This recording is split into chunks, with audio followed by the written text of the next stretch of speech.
अरे अंकल आप। नमस्ते अंकल। नमस्ते नमस्ते बेटे, कैसी हो? मैं ठीक हूँ, आप बताइए आप कैसे हैं? मैं बिल्कुल ठीक हूँ, थैंक यू। वैसे आप यहाँ क्या कर रहे हैं? मैं बस अपने बेटे की वेट कर रहा हूँ बेटा, वो आने वाला है, कहीं जाना है हमको साथ में। वैसे आपके बेटे से याद आया, उसकी सैलरी वैलरी कुछ बढ़ी या अभी भी उतना ही कमाता है, 10-15 हज़ार रुपए? ठीक है बेटे, अच्छा कर रहा है, हम लोग बहुत खुश हैं।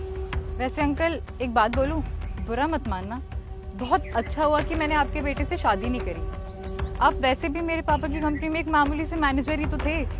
मैं आपके बेटे से शादी करती तो मेरी कितनी इंसल्ट होती। कौन सी लड़की आपके बेटे से शादी करती जो सिर्फ 10-15 हज़ार रुपए कमाता है, और वो भी मुझ जैसी लड़की जो इतनी हाई मेंटेनेंस वाली है, वो तो कभी ना करती।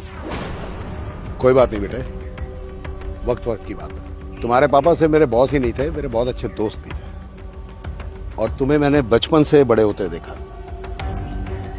और इसीलिए मुझे लगा कि शायद धीरज के लिए तुम एक बहुत अच्छी वाइफ रहोगी, उसकी जीवन साथी रहोगी। पर यस, ये भी जरूरी है, बच्चों की अपनी चॉइस भी होनी चाहिए। मेरे पापा इतनी बड़ी कंपनी के मालिक हैं और आपका बेटा एक नॉर्मल सा सेल्समैन। आप खुद ही सोचो मैं उसके साथ कैसे शादी कर लेती। अच्छी बात है जो मैंने उसे मना कर दिया। वैसे आपको पता है अंकल, मेरे पापा ने जिससे मेरी शादी करवाई है उसकी सैलरी पूरी 1.5 लाख रुपए है, और आप सोच रहे हो आपका बेटा 20,000 मुझे कैसे धक्के खिलाता हर जगह। और वैसे भी आपके बेटे और मेरे हस्बैंड में बहुत डिफरेंस है। पता नहीं आपका बेटा कहाँ धक्के खा रहा हो, और मेरा पति आराम से एसी में काम करता है कंपनी में बैठ के। मुझे सुन के अच्छा लगा बेटा कि तुम्हारे हस्बैंड बहुत अच्छी तनख्वाह ले रहे हैं, लेकिन इसका मतलब ये नहीं है कि तुम मेरे बेटे धीरज के लिए कुछ भी बोलो, उसकी बेइज्जती नहीं कर सकते तुम। कितने साल हुए तुम्हें धीरज से मिले हुए? देखो uncle, I am really sorry to say, पर आपका बेटा इसी लायक है, जब अपनी लाइफ में कुछ करेगा नहीं तो सबसे सुनेगा ही वो। आपको नहीं पता आजकल के टाइम पे सबसे पावरफुल चीज है पैसा। ये तो बस कहने वाली खुश है, जिसके पास पैसा नहीं है वो खुश नहीं है। पता नहीं मुझे क्यों ये गलतफहमी थी कि तुम बहुत सुलझी हुई, बहुत समझदार लड़की हो। तुम्हारे पापा, जो कि मेरे बहुत अच्छे दोस्त थे, जैसा मैंने तुम्हें बताया, और तुम जानती भी हो, वो जितना संस्कारी आदमी था, तो मैंने यही सोचा था कि उसने अपने बच्चों को भी यही संस्कार दिया होगा। लेकिन नहीं, अफसोस, मेरी तुम्हारे बारे में सोच गलत थी। इतना गरूर, इतना घमंड ठीक नहीं है बेटा। वैसे कौन सी कंपनी में है तुम्हारे हस्बैंड? यहीं कहीं किसी कंपनी में है? ये जो सामने ऊंची सी बिल्डिंग दिख रही है, इस कंपनी में मैनेजर है मेरा husband. Very good, very good, बहुत खुशी हुई, बहुत अच्छी कंपनी है ये। लेकिन तुम इस कंपनी के मालिक को जानती हो? कौन है? इस कंपनी का मालिक है मिस्टर धीरज, मेरा बेटा, जिसे तुम अभी अंडर एस्टिमेट कर रही थी और जिसके बारे में ना जाने क्या क्या बोले जा रही थी। वो ना सिर्फ इस कंपनी का, जिसमें तुम्हारे हस्बैंड फकत एक मैनेजर हैं, बल्कि इस पूरी बिल्डिंग का मालिक है वो। और आज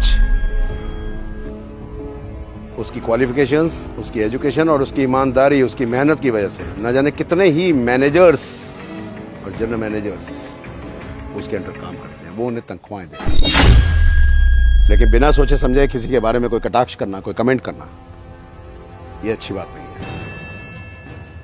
वक्त से डर के रहना चाहिए बेटा। देखो ना, वक्त का कल मैं तुम्हारे पापा की कंपनी में मैनेजर था, और शायद इसी वजह से तुमने मुझे छोटा जानकर मेरे बेटे के साथ शादी करने से मना कर दिया, स्ट्रेट अवे रिफ्यूज कर दिया था, धिक्कार दिया था मैं। और आज उसी वक्त ने तुम्हें और मुझे कहां लाके खड़ा कर दिया। वही धीरज है जो वक्त की वजह से आज पूरी इस कंपनी का मालिक बना हुआ है, और तुम्हारे खुद के हस्बैंड जो तुम्हारी चॉइस थे, वो उसके अंडर उसी की कंपनी में मैनेजर।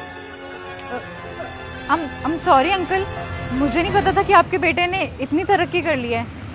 अरे नहीं बच्चे, तुम्हें नीचा दिखाने के लिए मैं ये सब नहीं कह रहा हूं।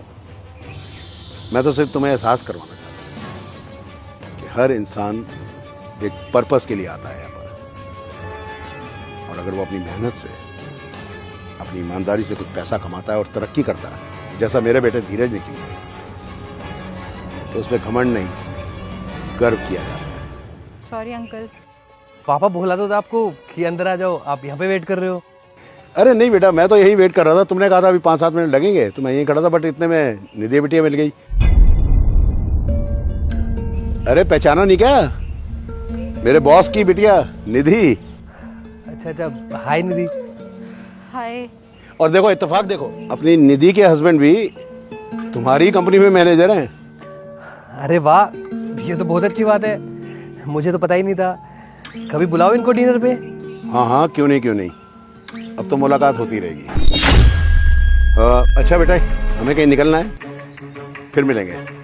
टेक केयर, खुश रहो खुश रहो। ठीक है अंकल।